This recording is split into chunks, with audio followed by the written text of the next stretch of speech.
আপনারা কি আসলে মানুষ, না মানুষ রূপের জীবন্ত লাশ? আপনাদের কি কোনো দায়িত্ব নেই?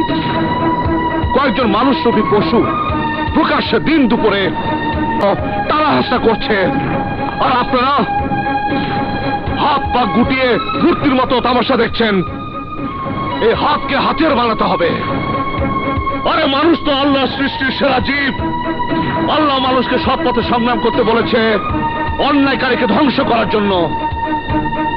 আর নিজেদের শান্তি প্রতিষ্ঠিত করতে হলে অন্যায়ের বিরুদ্ধে প্রতিরোধ করে তুলতে হবে। ওই অত্যাচারীকে নিশ্চিহ্ন করে সবাইকে সাহস নিয়ে এগিয়ে আসতে হবে। আর তা না হলে সবাইকে ওই কাপুরুষের মতো ধুকে ধুকে মরতে হবে।